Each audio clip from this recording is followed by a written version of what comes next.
Ya, mudah-mudahan sudah terlihat, insya Allah. Ya, saya atur dulu. Ya, baik, bismillah ya, kita mulai ya. Nah, kalau bicara pikiran dan perasaan, kita akan bicara tentang otak manusia, ya, terutama kalau soal pikiran, inilah otak manusia.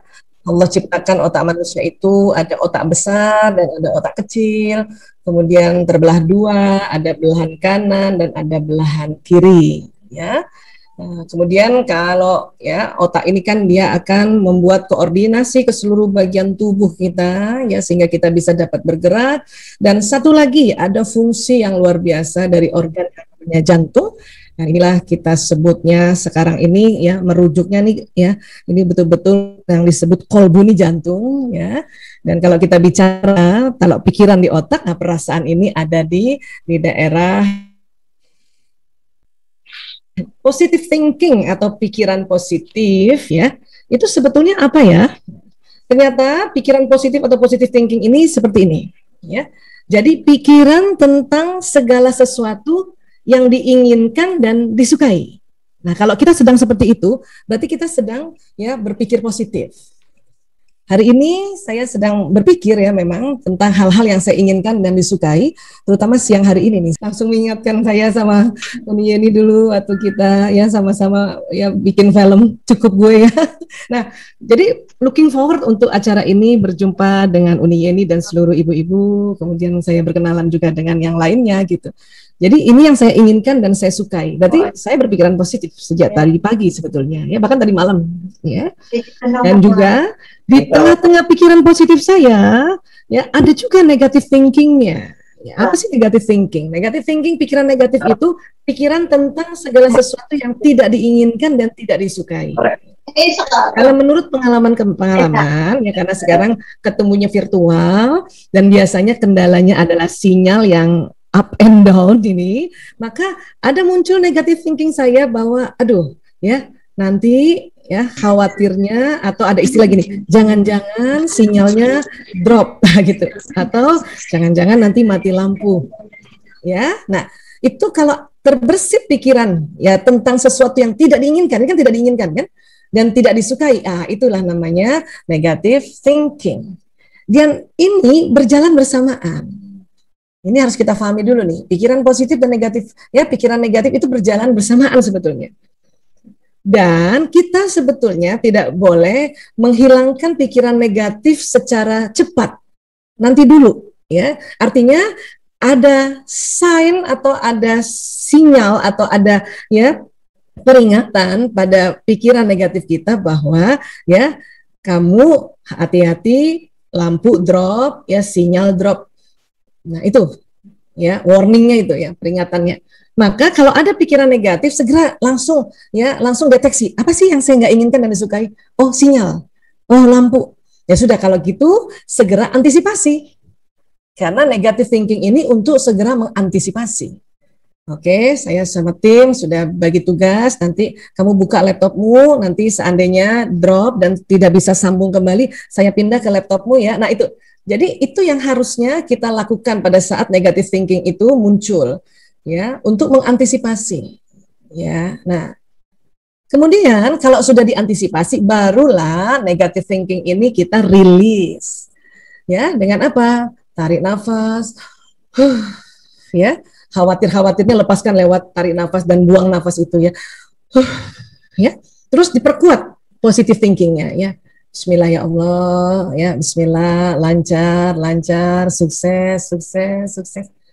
Jadi seperti ini sebetulnya mekanisme yang ada di otak. Ya. Bersamaan itu juga ada ya perasaan positif. Ya apa? Ya itu perasaan tentang segala sesuatu yang diinginkan dan disukai. Kalau perasaan negatif, ya kebalikannya, perasaan tentang segala sesuatu yang tidak diinginkan dan tidak disukai. Jadi antara pikiran yang ada di akal ini ya dan perasaan yang ada di kolbu ini, dia matching dia. Jadi kalau di pikiran perasaan itu nanti dia ada kontak khusus antara bagian otak ini dengan bagian jantung. Makanya kalau kita bilang pikiran positif, biasanya kita akan pegang kepala gitu ya, karena di otak ini, karena dia ada daya analisa ya. Tapi kalau perasaan pasti kita pegang dada kita. Ya, perasaan positif. Makanya dari tadi tetap ya mencoba untuk kalau muncul lagi negative thinkingnya, karena ya malu memang virtual ini menyenangkan sebenarnya. Kalau saya suka sekali pertemuan virtual karena masih bisa di rumah dan kondisi sekarang adalah sangat efektif ya. Hanya memang kekhawatirannya sinyal. Nah, itulah yang kita langsung ya rilis lagi kalau sudah antisipasi kan, sudah backup sini sinyal pasang 2, ini sudah ada tim juga yang backup. Oke, itu sudah ikhtiar, selebihnya rilis. Rilis paling gampang adalah tarik nafas, buang saja tuh khawatir-khawatirnya lewat ya pernafasan kita. Makanya tadi saya dapat kabar ya ada latihan olah nafas ya Uni ini ya. Nah, itu penting banget. Karena olah nafas ini untuk merilis pikiran dan perasaan ya. Kenapa sih pikiran dan perasaan muncul ada yang positif dan negatif? Karena di otak ada otak emosi. Persis di tengah otak. Mungkin ibu-ibu juga pernah mendengarnya ya. The limbic system atau sistem limbik atau orang bilang sistem limbus. Disinilah di tengah otak manusia ini ada ya struktur-struktur anatomi otak yang Allah ciptakan bertugas untuk mengatur emosi. Semua manusia ada. Bahkan hewan golongan mamalia punya otak emosi. Makanya ini sering disebut otak mamalia atau mamalia brain. Ya, nah ini. Jadi memang jauh hari ini kita memang ya selalu diingatkan oleh Allah bahwa di benak kita itu ada sifat binatang. Makanya perlu kita kenali dan kita kelola agar apa? Agar ya derajat kita ya bisa di atasnya binatang ini gitu. Karena kadang-kadang kita suka turun derajat kita. Ya. Di dalam otak emosi ini, inilah ya ada hal-hal yang harus kita kenali lagi. Ada apa ya? Nah, ternyata ada berbagai jenis emosi. Dan kalau bicara emosi, ternyata dia tidak hanya negatif, ada yang positif. Kalau di dalam konsep Islam ada istilahnya nafs ya, konsep nafsu. Nah, jadi nafsu juga ada yang negatif, ada yang positif. Lawama, amarah masih konotasinya negatif, mutmainnah yang positif. Ya. Bu Aisyah kok kayak tangga ya? Ya, karena setelah diteliti setiap jenis emosi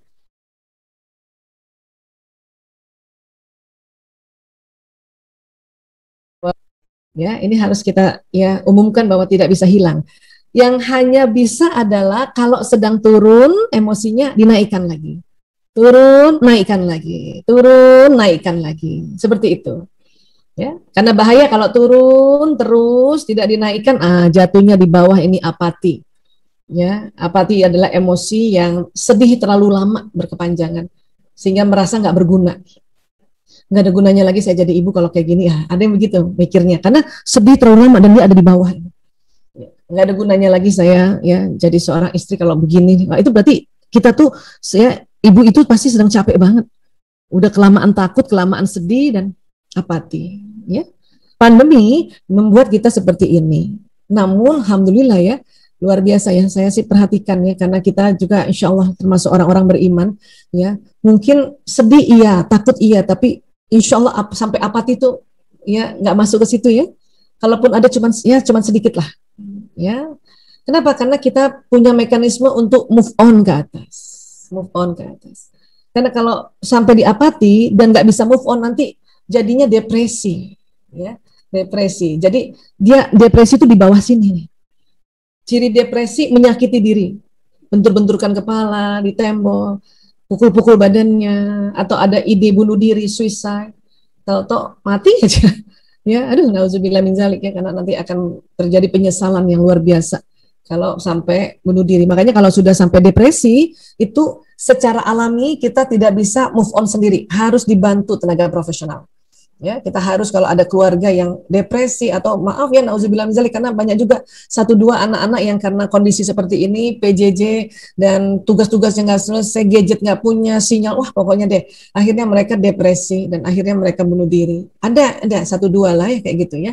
Kalau saya baca di berita di Kementerian Pendidikan dan Kebudayaan itu ada sekitar 3-5 orang di Indonesia anak-anak yang depresi, baik ada yang SD, ada yang SMP, ada yang SMA gitu. Berarti dia itu waktu sedih berkepanjangan nggak ada yang tolong, ya, sampai dia apati berkepanjangan nggak ada yang tolong, akhirnya depresi di sini. Nauzubillah min dzalik. Ya. Jadi sekali lagi ini memang ada di kita, hanya kalau pas turun naikkan lagi, turun naikkan lagi. Caranya satu. Ya, olah nafas tadi. Nafas ya, terutama nafas perut. Ya, Itu berkali-kali tanpa terasa kita naik ke atas. Ya. Jadi sebetulnya mekanisme yang ada di dalam tubuh ini, ya kita lihat ya. Jadi ada otak besar, ada otak kecil. Ini terbagi dua. Belahan kiri biasanya otak analisa, ya hitung-hitungan tuh di kiri. Kanan lebih rileks, ya lebih sintesa, lebih kreatif. Ya. Kemudian di dalamnya nih ada beberapa komponen otak yang nanti ada kaitannya dengan emosi. Ya. Nah ini gang dia fight or flight. Ini otak mamalian besar ya. Intinya otak itu adalah otak emosi. Ya. Nanti yang membedakan manusia dengan mamalia ini namanya neokorteks ini. Ya. Dari otak ke badan jalan sistem saraf. Ini kerjanya kayak kabel listrik ini. Ya. Dan apa yang didengar akan jalan di sistem saraf itu dan terekam di otak dan diterekam juga di seluruh tubuh. Apa yang dilihat juga begitu. Terekam di otak dan diterekam juga di seluruh tubuh. Ya. Dan juga apa yang kita ucapkan. Apa yang kita ucapkan. Untuk itulah kita diminta untuk melihat yang baik-baik, mendengar hal yang baik-baik, mengucapkan hal yang baik-baik. Ya. Kenapa? Karena ya itu nanti akan terekam ke seluruh tubuh. Nah, ini dia. Tarik nafas dalam ini adalah satu mekanisme luar biasa sebetulnya, walaupun kayaknya kok sederhana sekali ya. Kok nafas diolah ya? Kok bisa tarik nafas panjang, kok bisa menaikkan level emosi? Ya karena akan ditarik ya satu zat yang namanya oksigen yang lebih banyak dibanding nafas biasa. Kalau kita nafas biasa ini, saya lagi bicara nafas biasa ini kan kurang lebih ya oksigennya 1 liter lah yang masuk. Ya, ganti-gantian sama karbon dioksida keluar, tarik lagi. Tapi kalau kita tarik nafas panjang ya, itu kurang lebih 3 liter masuk. Terus biasanya ada namanya nafas perut itu, caranya kita menggembungkan perut kan. Ya, jadi digembungkan perutnya supaya paru-paru ini ya berkembangnya maksimal. Jadi dia sampai ke bawah, nggak ketekan sama perut. Jadi tetap disimpannya di paru-paru. Hanya kalau perutnya kita majukan, ya maka paru-parunya mengembang ke bawahnya lebih banyak. Jadi mengambil oksigennya lebih banyak. Gitu. Dan waktu kita ya tekan perut, ya kan biasanya suka hitungannya gitu ya, tarik nafas, kemudian perutnya majukan hitungan 4 kan, 1, 2, 3, 4, tahan di perut, 1, 2, 3, 4, tekan perutnya lagi 1, 2, 3, 4 gitu ya. Nah itu supaya karbon dioksida keluar. Dan apa yang terjadi sebetulnya? Yang terjadi adalah ya oksigen nanti sudah masuk di jantung, jantung dipompa darahnya dan sampailah ke tadi otak emosi. Karena otak emosi ini kalau dia tegang, ya pelajaran-pelajaran yang kita pelajari yang sudah masuk di otak depan ini itu terblokir sementara. Orang rajin seminar ya, buat yang ibu-ibu muslimah kan rajin taklim gitu ya, rajin baca buku kan ilmunya masuk di otak sini. Tapi kalau tadi otak emosinya tegang itu terblokir sementara. Udah nggak ingat apa-apa itu, nggak ingat ilmunya bahwa oh kalau ya nggak usah marah sama anak-anak karena anak-anak masih kecil dia belum ngerti apa-apa itu lupa itu untuk sementara. Nggak usah marah sama suami. Kalau kita panjang lebar WA cuma dijawab oke kan gitu. Kita pernah belajar itu kan bahwa laki-laki ngomongnya sedikit itu ilmunya di depan sini. Cuman terblokir sementara kalau otak emosi tegang. Untuk itulah harus tarik oksigen sebanyak-banyaknya agar darah yang dipompa ke atas banyak membawa oksigen. Akhirnya otak emosi kena oksigen tadi yang banyak ya dan akhirnya dia rileks. Otak emosi rileks ya, level emosi naik ke atas. Akhirnya semangat, acceptance menerima atau bersyukur, peace damai, bahkan bisa di fase enlightenment atau pencerahan. Ya. Nah, ini. Jadi olah nafas itu luar biasa. Cara lain ada Bu Aisyah, ya. Cara lain tentu dengan kalimat-kalimat. Ya, tentu buat kita keluarga Muslim ini disuruh perbanyak istighfar. Kenapa? Karena terjadi tarikan nafas juga. Namun kalau istighfar ini kita keluar karbon dioksida dulu. Astagfirullahaladzim. Nah, ketika karbon dioksida keluar dulu. Astagfirullahaladzim. Nah, baru setelah itu hidung akan ambil oksigen tanpa disuruh. Ya. Coba ibu-ibu yang muslimah ya, coba kita istighfar yuk. Astagfirullahaladzim. Tarik oksigen tuh, tanpa disuruh. Astagfirullahaladzim. Nah tuh, langsung tarik. Langsung hidung tuh tarik oksigen. Dan lebih banyak, kurang lebih 5 liter. Makanya nanti darah juga naik ke atas bawa oksigen. Bahkan ya, banyak sekali informasi tentang keutamaan istighfar. Saya ambil satu saja ini, satu hadis saja. Satu hadis saja sudah 3. Kata Nabi, siapa saja rutin baca istighfar, maka Allah akan memberikan solusi atas setiap kesulitannya, penyelesaian bagi setiap permasalahannya, dan dia akan memberinya rezeki dari jalan tak terduga. Masya Allah. Kalau sekarang kita anggap ini sulit, pandemi kita ini sulit, maka kita disuruh banyak-banyak istighfar. Maka Allah akan memberi solusi. Kalau kita anggap saat ini banyak masalah, maka disuruh istighfar karena Allah memberikan penyelesaian. Dan bahkan kalau rezeki ini terhambat, terutama rezeki kesehatan ini kan terhambat kita rezeki kesehatan ya. Tidak semudah dulu lagi jalan seenaknya gitu ya, atau ya bisa pokoknya deh nggak ada banyak hal yang menghambat kita, maka perbanyak istighfar. Rezeki ilmu juga barangkali ya, kalau kita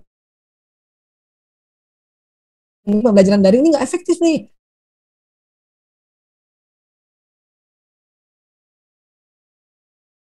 Sama kalau nanti ulangan ya hasil nilainya di atas KKM sedikit, it's okay gitu. Yang penting kita aja istighfar, astagfirullahaladzim.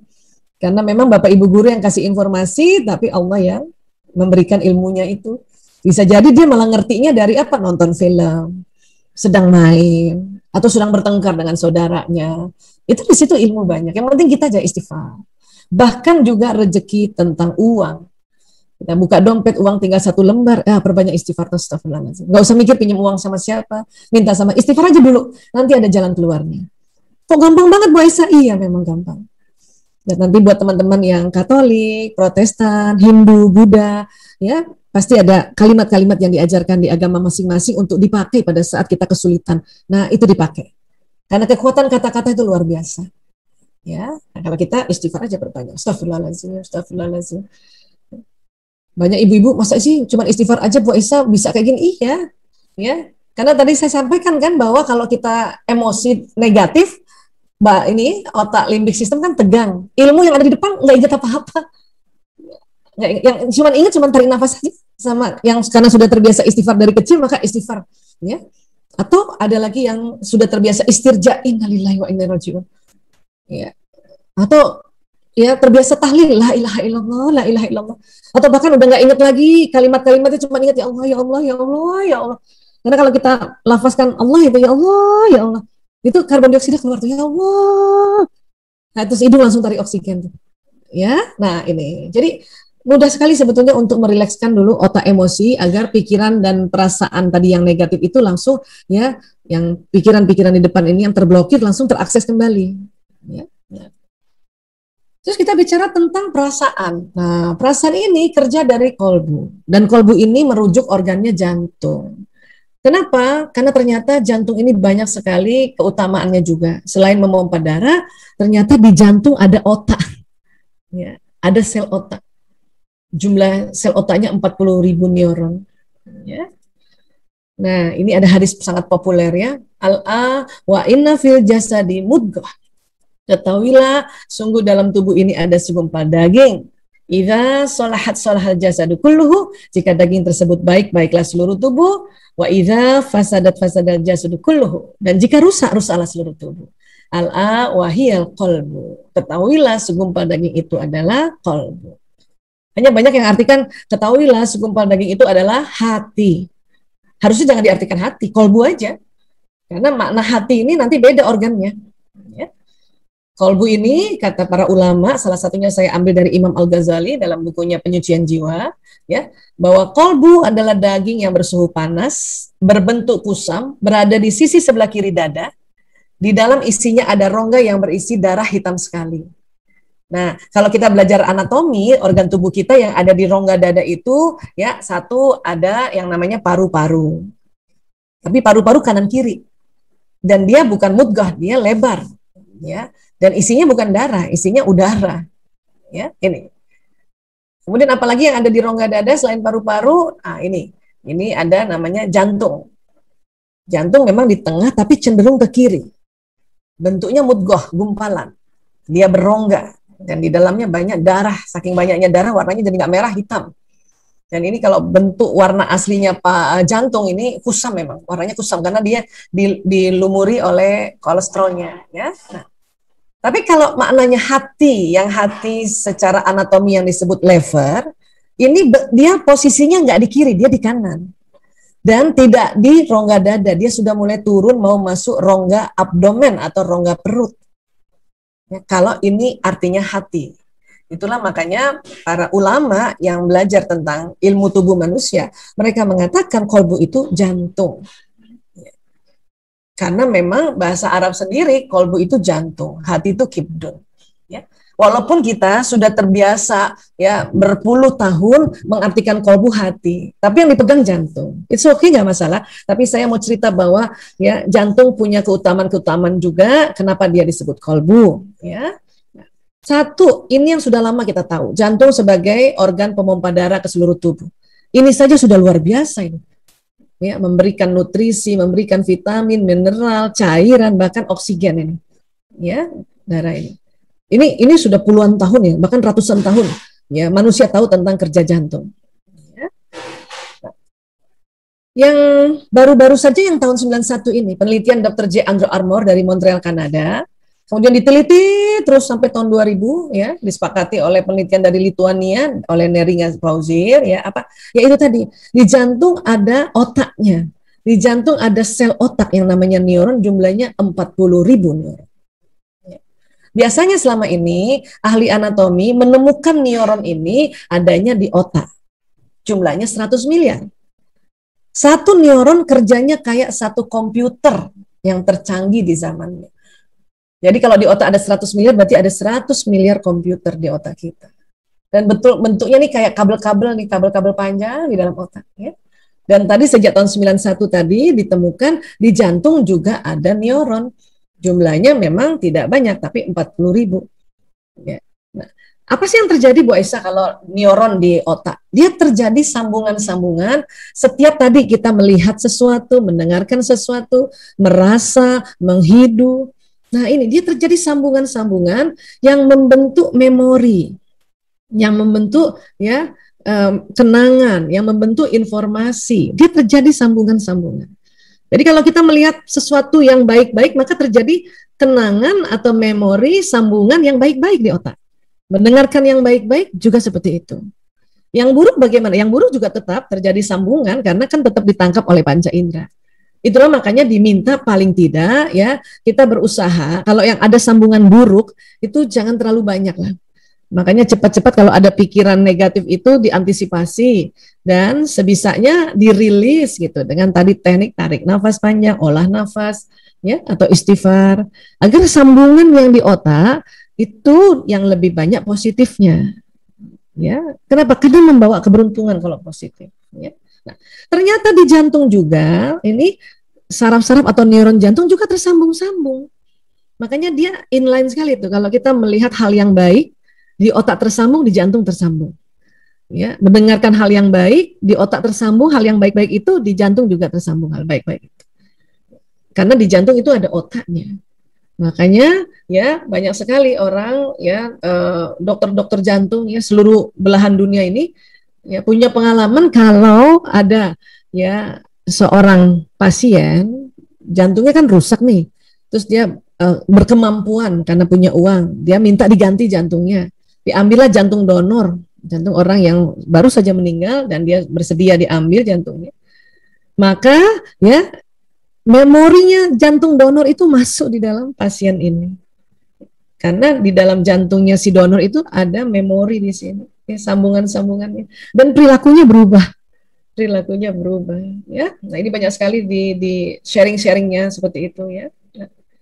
Jadi sistem saraf pada jantung, otaknya jantung, memungkinkan jantung untuk belajar, mengingat, dan mempengaruhi bagian korteks pada otak untuk membuat keputusan fungsional independen. Jadi kalau otak sedang menganalisa sesuatu, menimbang-nimbang, ya, misalnya mau bikin sesuatu atau membuat anggaran gitu ya, kemudian waktu membuat anggaran kan analisa otak ya, wah ini kalau ini marginnya harus dinaikkan, kalau bisa 20 kali dia, gitu.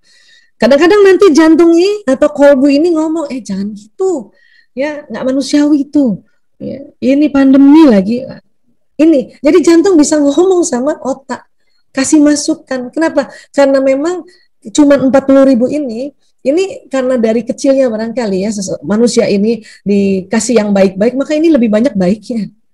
Jadi kasih kabar ke jantung, ke otak, jangan gitu dong.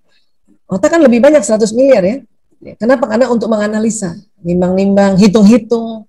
Kalau jantung kan dia ngasih tahu, jangan gitu, makanya disebut suara kolbu. Ya. Nah, ini penelitiannya di Institute of Hermet tahun 1998. Ya. Nah, kemudian di otak itu karena ada tadi sambungan-sambungan listrik tadi, itu kan terjadi sambungan kabel ya. Makanya otak ini selain ada listrik di dalamnya, otak ini juga ada gelombang listrik yang jalan keluar ke sekeliling kita. Itulah makanya juga pikiran harus disetting pikiran positif. Sehingga belum lagi kita mengerjakan niatan positif itu, ya, sekelilingnya udah merasa enak, nyaman. Walaupun nggak tahu persis apa yang sedang dipikirkan, tapi kayaknya enak sekeliling karena dia memberikan pengaruh sekeliling pikiran kita ini. Nah, kemudian jantung juga ada frekuensi. Dia kan ada listrik juga nih. Hanya yang luar biasa adalah jantung mempunyai medan elektromagnetik 5.000 kali lebih besar daripada otak. Jadi jantung lebih power ternyata gelombangnya. Ya. Dan menurut Dr. Rollin McCarthy, ini penelitiannya di Institute of Harvard, kerjasama UK dan Saudi Arabia, vibrasi gelombang elektromagnetik jantung dapat mengirimkan pesan kepada aktivitas otak dan jantung orang lain. Wah, keren ya. Ini namanya suara kolbu tadi ya. Kolbu to kolbu communication, ya. Karena ini ada frekuensi dan dia membawa pesan ini. Membawa pesan apa yang kita rasakan tadi. Yang kita pikirkan keluar juga, yang kita rasakan juga keluar. Makanya itu tadi, perasaan-perasaan negatif, dengar dulu, antisipasi, habis itu rilis. Lepaskan sehingga yang nanti keluar adalah yang positif. Ya. Makanya dikatakan jantung bisa bicara sama jantung orang lain. Bahkan jantung bisa bicara sama otaknya orang lain. Pada saat kita, Bu, ya, kita nih ibu-ibu ya, mau bicara sama anak kita yang sudah besar, sudah remaja, secara verbal kadang-kadang kita jadinya sedih karena waktu kita ajak ngomong baru 1 kalimat dia sudah 10 kalimat. Lakukan dialog kalbu ini. Lakukan, ya, kolbu to kolbu communication. Ya Allah, saya izin kirimkan pesan pada anakku. Sebut nama anaknya, bayangin dia di depan, Bu. Bayangin kolbunya, Bu. Ibu kirim tuh, ya, kirim.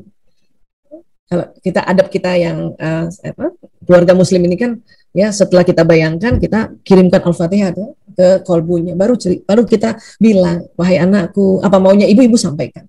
Atau bahkan misalnya anak ini mau ujian, ya, ibu juga bingung karena ya Allah, nih anak kayaknya mau ujian besok, kok kayaknya santai banget kan gitu ya.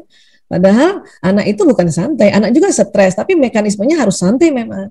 Maka kita kirimkan dulu ya kolbu kita, rasa kita ke otak anak. Ya Allah, saya kirimkan doa ini untuk anakku Fulan bin Fulan, ya Allah. Tambahkan ilmu, tinggikan kecerdasannya. Semua pelajaran matematika yang dia sudah pelajari. Insya Allah dengan mudah esok pas ujian dia mengerjakan dengan tenang, jujur, lancar, dan benar, nilainya bagus, lulus. Nah, kita kirim. Ya.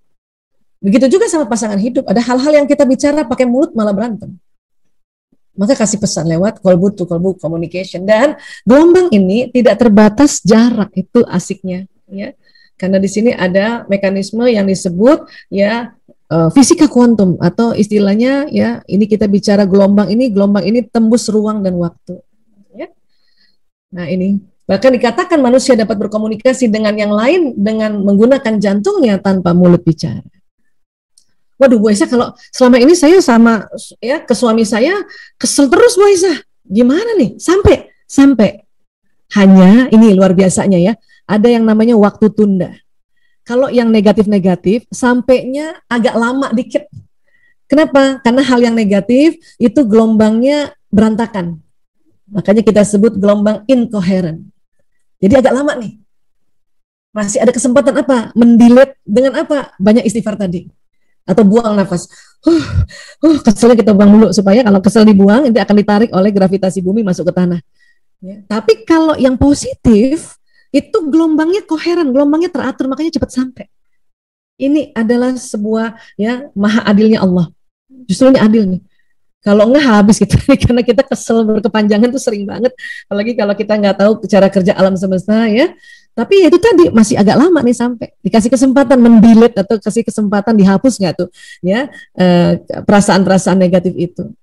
Walaupun memori nggak bisa hilang kan, Dan otak emosi di otak ini kan nggak hilang. Dia memang mewarnai kehidupan kita. Karena kalau nggak ada emosi nggak enak Bu. Hidup rata, datar, nggak enak banget. Nggak bakal pernah senang kalau belum pernah sedih.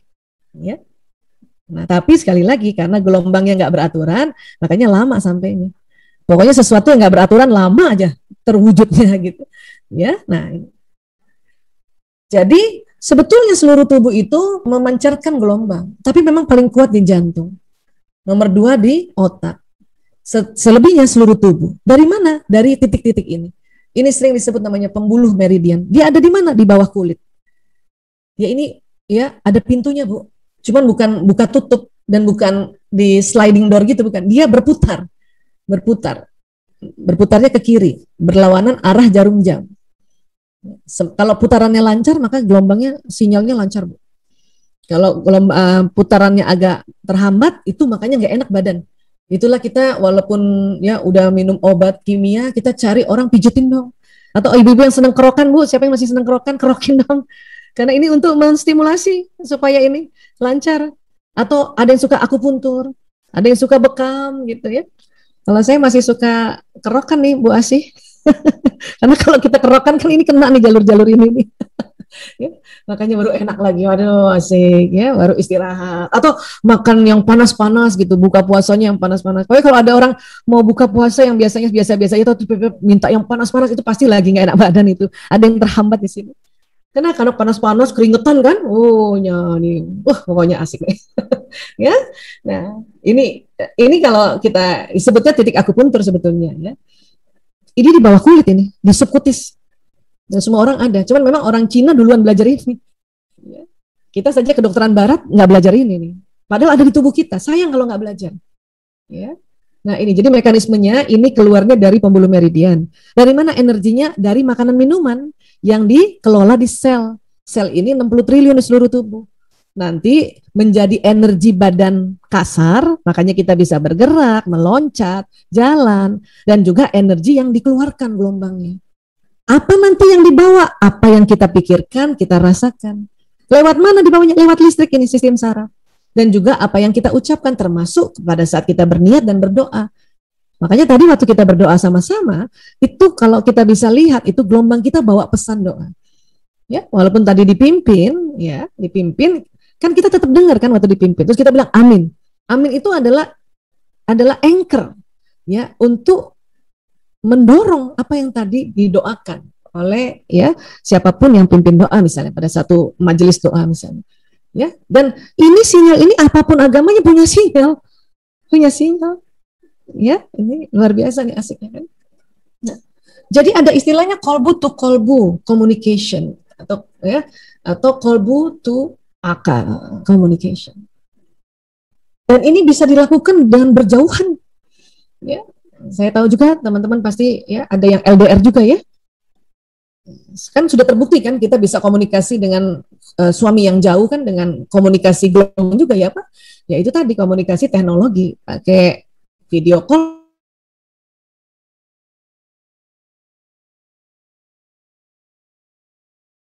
Lewat video call kan. Nggak semua tuh ada hal-hal yang kita ngomong salah tangkap pasangan hidup. Ya. Makanya ada juga yang harus lewat kolbu to kolbu. Ya Allah sampaikan salam rinduku. Asik. Hadirkan suami. Ya. Nah, bisa juga pada anak-anak. Ya. Kolbunya pada anak-anak. Caranya itu tadi menghadirkan orangnya dulu atau untuk otaknya. Kenapa Bu Aisyah harus menghadirkan? Karena tubuh kita ini kan ada dua sisi ya. Ini orangnya menghadap ke belakang, jadi kita lihat belakangnya ini. Ya. Otak sudah terbagi dua tadi kita belajar ya. Ada otak belahan kiri. Nah, belahan kiri mengatur tubuh yang kanan. Jadi saraf-saraf yang dari otak kiri itu jalannya ke tubuh yang kanan. Dia bersilang nih Bu. Dari otak kanan, saraf-sarafnya akan ke tubuh yang kiri. Pada saat kita mendoakan ya, atau ingin komunikasi kolbu to kolbu, kan baru kita ngomong nih, ya Allah saya kirimkan salam rinduku pada suamiku. Sebut namanya Bu. Ya. Karena kadang-kadang nama suami ada yang sama ya. Kayak saya nama suami saya kan Priyanto. Ada jutaan Priyanto di dunia ini Bu. Kalau saya nggak sebut lengkap atau nggak sebut BIN-nya, nanti kena Priyanto yang lain Bu. Gawat kalau kena Priyanto yang lain ini. Sinyalnya bukan menuju orang itu gitu ya. Makanya harus kita sebut lengkap. Nah, waktu kita menyebutkan itu baru kerja otak kiri. Makanya ada istilahnya afirmasi, affirmation, kata-kata penegasan, ya Allah. Makanya kalau kita mau dialog, komunikasi kolbu tu kolbu atau berniat atau berdoa, itu harus dilafazkan. Tapi tubuh kiri belum ada pesan. Kenapa? Karena tubuh kiri yang atur otak kanan. Nah, salah satu kerja otak kanan adalah visualisasi, membayangkan. Makanya mengapa kita bayangkan, hadirkan orang yang mau kita ajak bicara atau mau kita doakan, hadirkan dia. Atau salah satu otak kanan juga kerjanya ya lihat foto atau lihat gambar. Jadi Bu, misalnya mau doakan suami ya, coba buka gadgetnya, ada nggak foto suami yang sendiri Bu? Kalau perlu tampak depan, tampak samping kanan, samping kiri, sama tampak belakang. Supaya kita waktu ngebayanginnya ya nggak usah sambil ngebayangin, lihat aja fotonya. Karena salah satu kerja otak kanan itu melihat gambar. Nah, pada saat kita melafazkan dan kita membayangkan, nah, waktu membayangkan pesannya jalan di tubuh yang kiri. Dan jantung di sebelah kiri, Bu. Tadi kita sudah belajar jantung lebih kuat 5.000 kali getarannya membawa pesan. Ya, itulah makanya banyak orang berdoa merasa, kok doa aku nggak cepat diterima? Ntar dulu nih, Ibu doanya asal ngomong aja kali, cuman ngomong doang, nggak dibayangin. Memang jalan, cuman kalau cuman ngomong saja, kan bagian kanan saja nih yang terima pesan, ya. Sehingga apa? Sehingga kan yang bawa pesannya cuma tubuh yang kanan nih, misalnya ini kanan misalnya ya, nih kan ini hadap sini, ini hadap sana gitu ya. Sementara yang di jantung belum. Kenapa? Jantung kan ada di sebelah kiri dan tubuh yang bagian kiri juga belum, sinyalnya sudah ada, tapi belum ada isi pesannya gitu. Makanya nggak power kalau kita cuman ya mengirimkan komunikasi kolbu tu kolbu atau doa, tapi tidak kita visualisasikan. Dia cuma separuh aja. Nah, ini yang sebetulnya bisa kita lakukan, komunikasi kolbu tu kolbu. Ya. Latihan sebentar boleh nggak? Ini boleh ya? Sebelum kita Bu Asi ya, kita coba kita coba ya, dan nanti setelah itu kita tanya jawab nih, sudah lewat jamnya tadi ya, nggak apa-apa ya. Ya, ini entah suaminya ada di manakah, entah boleh di dalam, masih di sama-sama di kota yang sama atau di tempat lain ya, kita bicara ya sama ya masing-masing suaminya ya, boleh ya. Ya. Oke. Bu Aisyah, suami saya sudah meninggal kemarin ini COVID. Wah, Masya Allah Bu, ya orang yang meninggal malah langsung lebih cepat lagi, karena ya sinyal kita berjumpa dengan arwah mereka, dan mereka tidak ada halangan lagi, nggak ada badan selulnya sudah tertanam di tanah, itu lebih cepat lagi, maka bisa dilakukan komunikasi ini juga, ya. Baik, nah untuk bisa sinyal ini keluar dan sampai dengan mudah dan tanpa halangan gitu ya, tentu kita harus rileks. Ya coba teman-teman ibu-ibu rileks, ya, tarik nafas panjang. Buang lewat mulut. Dan nafas biasa aja nggak apa-apa ya, nggak usah nafas perut ya. Rileks, katakan tubuh rileks, semakin rileks. Yang duduknya agak tegang mungkin boleh senderan. Ya. Buat yang muslim kita baca ta'awuz ya, auzubillahi minasyaitonirrajim 4 kali ya. Auzubillahi minasyaitonirrajim, auzubillahi minasyaitonirrajim, auzubillahi minasyaitonirrajim. Bismillahirrahmanirrahim. Ya. Baik ibu-ibu, sekarang hadirkan pasangan hidup masing-masing, baik yang ada di dekat kita kah atau sedang di luar kota, yang masih hidup maupun yang telah tiada, hadirkan dia. Ya. Rasakan ya, seolah-olah Anda melihatnya di depan Anda. Seolah-olah Anda melihatnya. Ada yang bisa melihat secara detil, ada yang hanya merasakan saja, dan ada yang mendengarkan suaranya. Apapun itu, pada saat Anda menghadirkan, berusaha menghadirkan, maka otak kanan Anda sudah bekerja. Dan sekarang rasakan jantung Anda boleh pegang jantung Anda ya. Boleh pegang supaya Anda bisa merasakan ya. Anda boleh pegang jantungnya, terserah boleh pakai tangan kanan atau kiri. Rasakan dari jantung Anda itu ada kabel yang besar ya, yang ada rongganya kabel itu. Anda pasangkan ke jantung pasangan Anda yang seolah-olah Anda hadirkan di depan itu. Ya, rasakan, pasang ya. Dan rasakan di ujung-ujung kabel yang ada di jantung Anda itu seperti ada akar pohon yang dia masuk ke jantung Anda untuk menghujam jantung Anda, kolbu Anda masing-masing. Dan ujungnya kabel yang tadi dipasangkan di jantung atau kolbu pasangan Anda masing-masing juga seperti ada ya akar-akar pohon yang menghujam atau masuk di dalam. Kalau sudah, sekarang Anda bayangkan ya, mulai dari jantung Anda sampai ke jantung pasangan Anda masing-masing itu Anda balur dengan warna emas. Karena emas menandakan lambang keabadian. Oke? Bagus sekali, dan silakan Anda dialog pada suami Anda. Ya, Anda boleh dahului buat yang muslim, dahului dengan salawat Allahumma sholli wa sallim ala sayyidina Muhammad, dan kirimkan Al-Fatihah. Ya Allah, kirimkan Al-Fatihah ini untuk suamiku. Ya, buat yang lain silakan dialog, sampaikan bahwa Anda sangat menyayanginya. Anda sangat mencintainya karena Allah.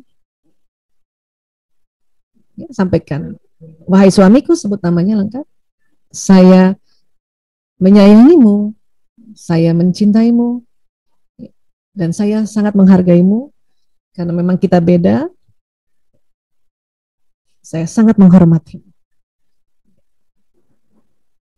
Rasakan di kolbu Anda sampai pesannya dan lihat baik-baik, rasakan suami Anda masing-masing menganggukkan kepala, atau mungkin ada yang bisa melihatnya dia tersenyum ya, atau hanya menganggukkan kepala tanda dia juga setuju dan menerimanya.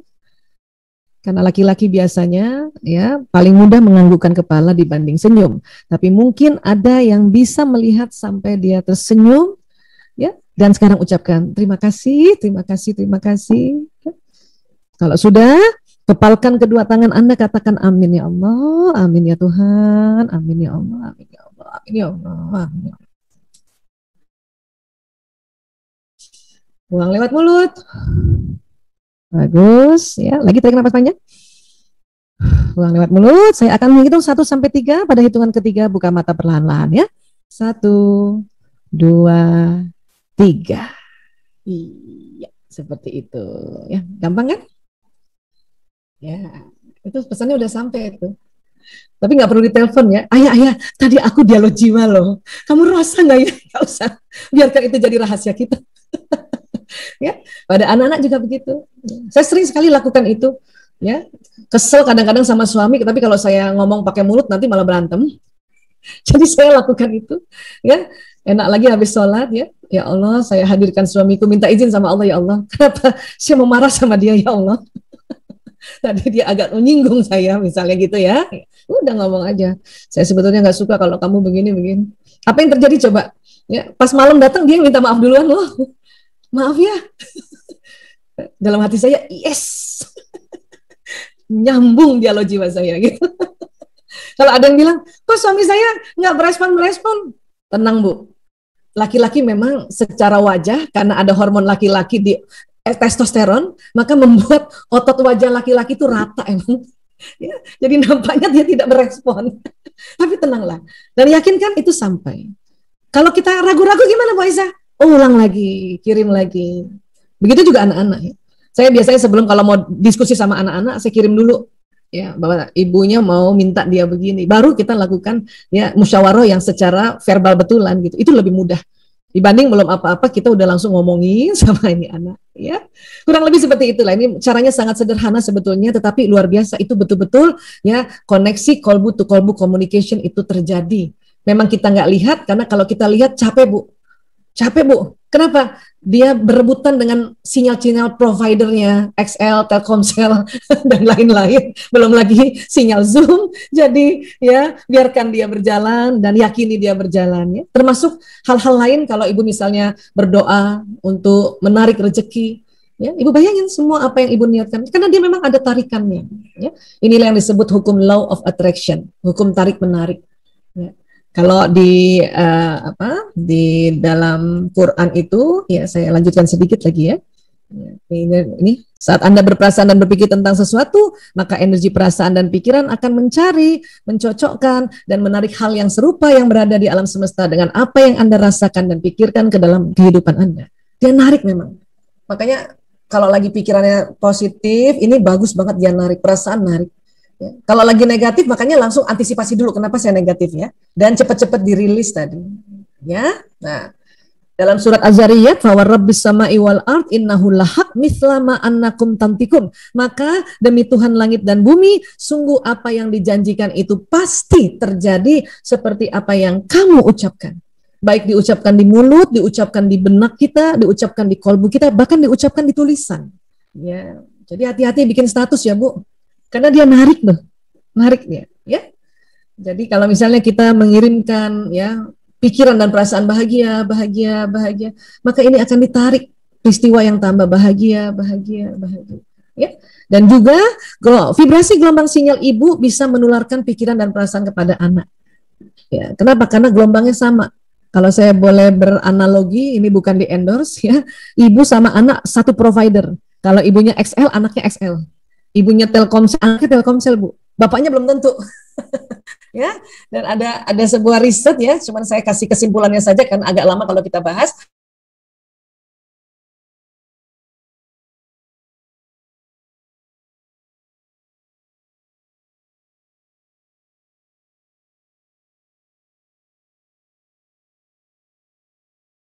Kenapa begitu? Karena maaf, walaupun kita tidak satu provider, satu XL, satu Telkomsel, tapi karena misalnya nih saya telepon saya Telkomsel, teleponnya suami XL gitu ya, kan saya sering chatting dia, kan orang yang paling saya sering chatting kan suami, atau telepon, maka di quick access hubungan itu kan pasti nomor suami yang paling atas, walaupun providernya beda. Sama, gelombang istri beda, providernya gelombang suami beda. Tetapi karena maaf, mohon izin, karena ada ritual hubungan intim suami istri, ya, hubungan, maka sinyalnya jadinya selaras. Jadi kalau istri senang, suami otomatis senang. Tapi sekali lagi karena otot wajah mereka itu tidak dibuat selentur perempuan, jadi nggak kelihatan senangnya Bu. Tapi yakinin saja dia senang. Ya, kalau istri kesel, hati-hati suami ikut kesel. Satu kali untungnya. Ya, tapi anak 3 kali. Maka yang membuat rumah ini atau yang mewarnai isi rumah ini yaitu perempuan. Saya pernah barangkali ya, mungkin sama Unia ini pernah cerita nggak saya itu, pernah bikin penelitian, ya, bikin riset kecil-kecilan lah ya di klinik Sunter, karena kami ada foto aura di sana, ya, ini ada suami istri duduk, terus ini jempolnya suami, jempolnya istri, ya, waktu itu ada alat foto aura, ditaruhlah jempolnya gitu ya, terus lihat di monitor, suami istri lagi marah tuh, walaupun belum ngomong, masih berpikiran jelek, si istrinya kalau lihat suami langsung buang muka, apa yang terjadi? Ada penghalang di antara suami istri itu. Padahal sinyal suami istri itu harusnya menyatu. Itu yang bikin kencang doa-doa kita itu. Ya. Nah, pada saat dia marah-marahan itu ya, saya cuma bisik-bisik ya. Ya Bu, coba sampaikan apa yang ibu nggak suka terhadap suami. Papa sih, kerjanya di luar terus saja. Mama cuma sendiri. Mama sih, ngomong apa yang terjadi? Ya, ketika saling defensif itu makin menjauh. Padahal harusnya menyatu. Ya, harusnya menyatu. Karena walaupun ya tidak sama providernya, dia selaras. Tapi harusnya kalau deket-deketan itu enak. Akhirnya suruh tarik nafas dulu, olah nafas dulu, banyak istighfar. Beberapa menit saya bisik sama suaminya, Pak, coba Bapak puji Ibu. Wow, si istrinya nggak denger nih. Terus suaminya gini nih, jempolnya masih ditaruh di tempat foto aura. Apa dia bilang? Mama kalau marah tambah cantik. Nah, perempuan digituin langsung, apaan sih Papa nih? Apa sih? Apa yang terjadi coba? Ya, penghalang hilang. Penghalang hilang. Iya, penghalang hilang nih, Masya Allah. Dan sinyal menyatu, padahal badannya belum nempel loh. Ya Allah. Dan akhirnya ya sudah saling maafkan, ya sudah ya saling pelukanlah, berciuman. Apa yang terjadi benar-benar nyatu nih. Padahal dia providernya beda. Ya, Masya Allah. Makanya kalau misalnya nih ada suami deket kita, misalnya lagi buka puasa, ya ngobrol-ngobrol aja bikin santai Bu. Itu sinyal nyatu lah Bu. Ya, dan ingat perempuan, karena kita perempuan ngomongnya lebih banyak dari laki-laki, kan kita pernah bahas ya dulu, ya udah lama banget ya, otak pria kan cuma di sebelah kiri, otak wanita kan di bagian kiri kanan, makanya perempuan per hari ngomongnya 20.000 kata, laki-laki kan 7.000, maka kita lah yang selalu doa dalam hati Bu. Saya ini kalau udah lagi senang-senang, padahal cerita-ceritanya cerita-cerita biasa tuh. Suami udah mulai ketawa-ketawa, dalam hati kencengin doa, ya Allah, doa kenceng ya Allah, lapangkan rezeki ya Allah, anak-anak lulus ujian semua ya Allah, kartu-kartu kredit terbayar semua ya Allah. Kayak gitu, mumpung sinyal kenceng Bu. Ya, apalagi maaf habis ya, misalnya suami peluk kita, atau suami nggak meluk kita aja yang meluk Bu. buat nyatuin energi. Habis itu kita doa dalam hati. Nah, ini tugas kita nih perempuan, karena perempuan bisa banyak berdoa. Karena antara suami istri ini sinyalnya lama-lama selaras. Makin lama hubungan pernikahannya makin selaras. Walaupun mungkin ya karena sudah lama ya sudah puluhan tahun mungkin hubungan intimnya tidak seintens waktu masih muda, tetapi jangan salah ya. Kemarin-kemarin itu sudah tertanam itu sinyal, itu sudah terfrekuensinya sudah selaras sinyal. Makanya tinggal kita ya, gimana caranya sebagai istri ini kita yang pancing untuk bicara baik-baik, lucu-lucuan aja. Puji aja Bu suami, puji Bu, walaupun kadang-kadang banyak istri mikir apa yang mau dipuji, Bu Aisyah, handuk aja taruh sembarangan, misalnya gitu ya, tetap aja dipuji, insya Allah suami senang, karena banyak beberapa suami yang senang dipuji setiap hari, ada beberapa suami senang dilayani setiap hari, ada beberapa suami yang senang dipeluk setiap hari. Nah ini tergantung bahasa kasih masing-masing. Ya. Baik guru ibu-ibu semuanya, mungkin ini presentasi dari kami, ya mudah-mudahan bisa mengingatkan kembali bahwa kita ini luar biasa gelombangnya dan bisa menarik apa yang kita pikirkan dan kita rasakan. Ya, baik lebih kurangnya mohon maaf lahir batin. Terima kasih. Wabillahi taufiq wal hidayah. Wallahu a'lam bishawab. Assalamualaikum warahmatullahi wabarakatuh.